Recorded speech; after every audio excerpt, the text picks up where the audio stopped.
Je vous invite à fermer les yeux, à vous installer confortablement ou à continuer exactement ce que vous étiez en train de faire.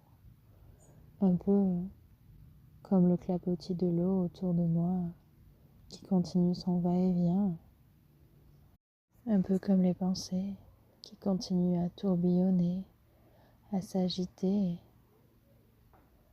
à revenir alors que vous êtes en train de les chasser, pour que le calme, la paix, la sérénité puissent s'installer, de la pointe de vos orteils jusqu'aux cheveux, ou alors de l'extrémité de l'auriculaire jusqu'à la clavicule gauche. Parce que parfois, lorsque l'on étire dans des sens opposés, ce qui est en fait relié, on obtient le résultat escompté.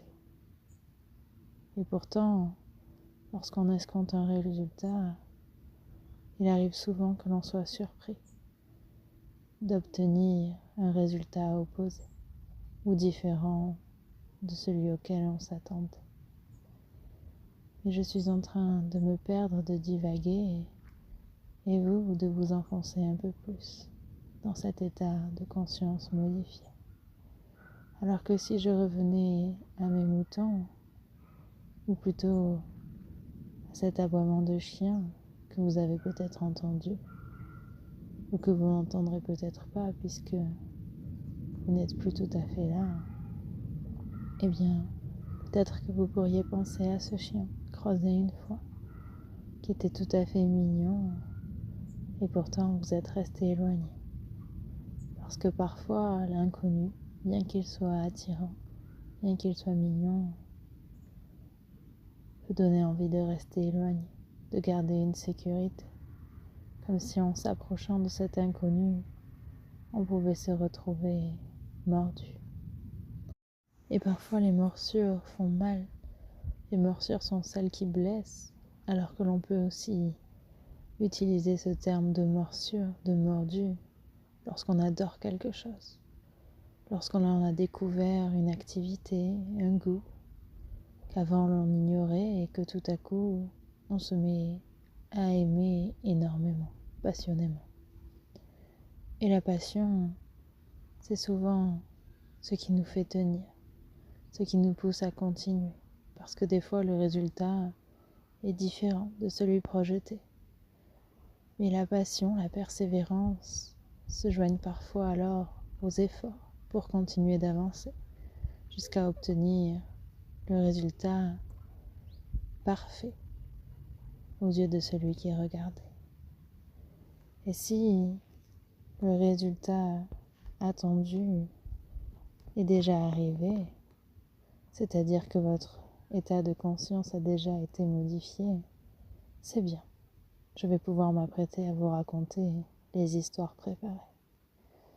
Et si votre état de conscience n'est pas encore modifié, eh bien je vais quand même continuer, puisque peut-être que le travail se fera dans les instants ou dans les nuits d'après, une fois que ma voix, mes mots auront cessé de s'égrener. Car parfois, le conscient aime entendre toutes les histoires, aime se faire spoiler la fin de l'épisode, au lieu de profiter du bercement des mots prononcés. Cela dépend de chaque conscient, pendant que l'inconscient, lui, est en train de récolter tous les fruits qui auront été déposés et dont il va pouvoir se délecter dès que son panier de provisions sera rempli, sera complet. Et j'aimerais commencer par vous emmener justement en balade dans cette forêt. Vous savez, ce genre de forêt où les arbres montent très haut, où il y a parfois des fougères qui sont aussi grandes que soi et qui peuvent donner cette impression de cocon, d'être entouré, enveloppé, pendant que les yeux sont occupés à observer les formes, les couleurs, les odeurs de champignons si l'on est en automne, ou d'arbres chauds, de sève qui s'écoule doucement si l'on est plutôt en été. Et dans cette forêt viennent souvent les enfants qui habitent tout près. Ce sont des enfants qui se retrouvent régulièrement après l'école, pendant les vacances. Et à cet endroit-là de la forêt, ils se sentent comme des rois, puisque c'est leur forêt. Ils n'ont jamais croisé personne d'autre, ne croisent jamais personne, ce qui renforce ce sentiment que c'est leur forêt. Et les années passent, les jeux s'enchaînent, et bientôt vient le moment, l'envie de construire une immense cabane.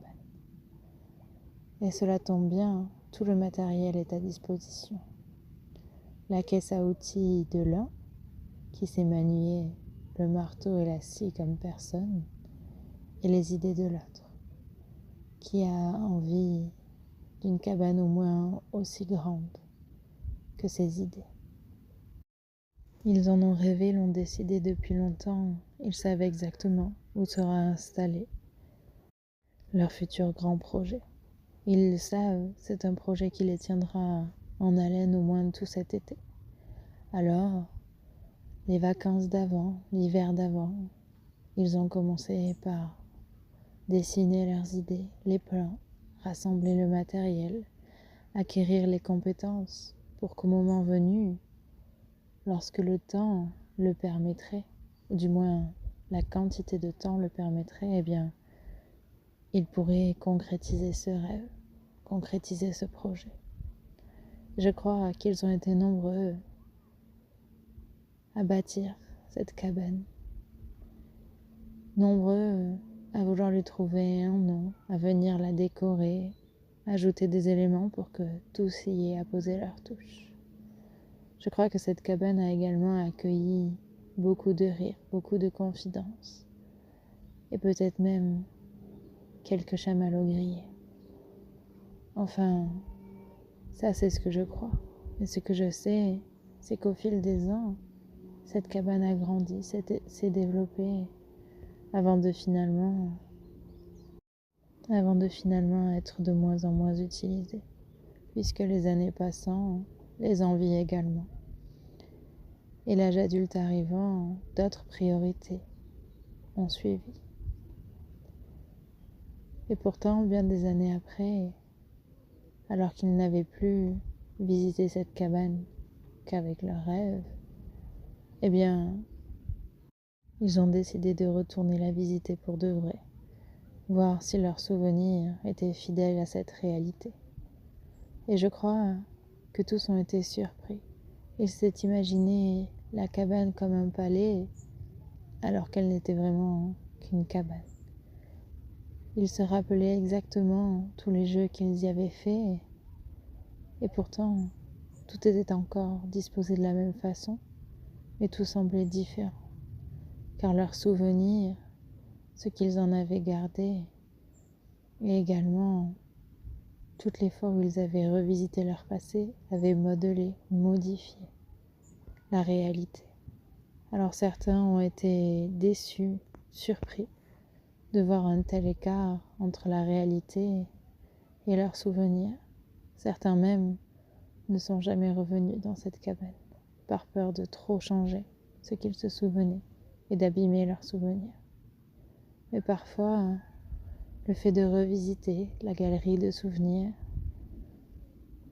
la visiter avec un œil nouveau, permet de modifier ce que l'on se racontait, permet même d'apaiser, de soulager certaines choses qui nous avaient blessés, abîmés, puisqu'avec cet œil nouveau, on pourrait réaliser que la volonté de l'autre s'était mal exprimée, avait été mal interprétée, et qu'elle n'était que l'expression de ce qu'il pouvait au moment où il l'avait fait.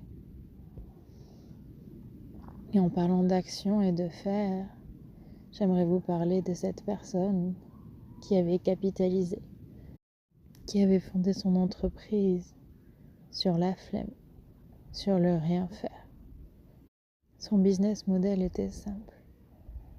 Tout venait à point à celui qui restait allongé. Et même si cela peut surprendre au premier abord, eh bien, c'est ce qui lui est arrivé. Il avait tellement décidé que les choses se concrétiseraient lorsqu'il serait allongé, qu'à chaque fois qu'il s'allongeait, que ce soit sur un lit, sur un sofa, sur un canapé, ou même dans un avion à plusieurs milliers de kilomètres au-dessus de la Terre, en apesanteur dans l'atmosphère, eh bien, c'était toujours à ces moments-là que de grandes choses s'étaient concrétisées, s'étaient passées pour son entreprise, pour sa vie privée. Et il adorait ce sentiment-là, puisqu'il se sentait pleinement détendu, pleinement étendu, comme ouvert à la réception, prêt à réceptionner les cadeaux qu'on allait lui envoyer. Que ce soit une nouvelle opportunité professionnelle, une très bonne nouvelle, ou même une invitation, c'était toujours à ces moments-là qu'il les avait reçus. Et pourtant, ça ne l'empêchait pas de prendre la position verticale et d'agir, de remuer, puisque même s'il adorait être allongé, il adorait également se remuer. Il était flemmard pour travailler, mais très actif, puisqu'il allait régulièrement faire du sport, rencontrer des investisseurs, discuter, échanger. Mais pour lui, tout cela, ce n'était pas du travail, c'était simplement du bon temps. C'était valoriser sa vie sociale, l'enrichir de nouvelles compétences, de nouvelles rencontres. Et c'est à chaque fois qu'il s'allongeait qu'il se mettait à travailler, ou du moins qu'il se mettait en mode réception des bonnes nouvelles et des cadeaux de la vie. Et vous aussi, en décidant de vous allonger, de m'écouter, vous aussi, vous avez décidé de vous offrir la possibilité de tirer tous les bienfaits de cette position allongée. Puisqu'ainsi, étendu et détendu, les choses en vous sont en train de se modifier, de s'ajuster, pour que cela colle parfaitement avec vos envies, vos rêves et vos aspirations. Un peu comme si le fait de s'étendre permettait à chaque cellule de prendre l'exacte place, le bon alignement pour que tout s'emboîte et s'imbrique parfaitement pour vous. Et en parlant de briques, j'aimerais parler de cet entrepreneur qui un jour avait décidé que les briques ne seraient plus réservées qu'aux enfants.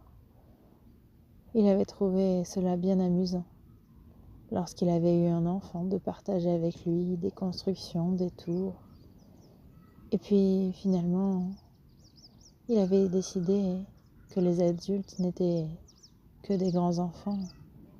Et il s'était dit qu'il serait important de proposer à ceux qui avaient gardé leur âme d'enfant, qui aimaient toujours la magie et l'inventivité, la créativité, de pouvoir à leur tour construire des tours avec des pièces qui leur étaient destinées.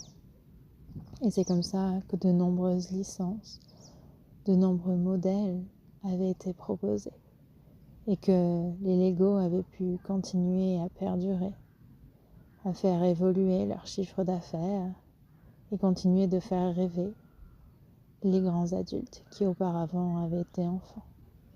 Mais je crois qu'en s'adressant à une large partie, en touchant à de nombreux sujets, à de nombreuses licences, eh bien, cela leur avait également permis de réactiver la magie, la créativité, peut-être un peu oubliée, peut-être remisée dans les cartons du passé, ceux sur lesquels avait été marqué enfance, innocence et peut-être manque de sérieux. Alors qu'il est très sérieux, très important de prendre soin de sa créativité pour que les rêves, les envies puissent continuer à perdurer. Et parfois, c'est au cours d'une séance d'hypnose sagesse, que l'on se met à se rappeler ce que l'on aimait enfant et que l'on a à nouveau envie de pratiquer cette activité.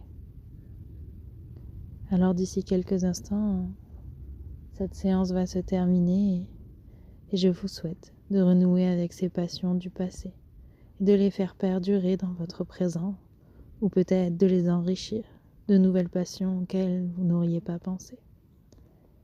D'ici quelques instants, cette séance va se terminer. Toutes les parties de vous qui ont aimé jouer vont pouvoir se retrouver, discuter ensemble pour votre plus grand plaisir et votre plus grand bonheur. Je vous souhaite de longues heures d'amusement et de joie.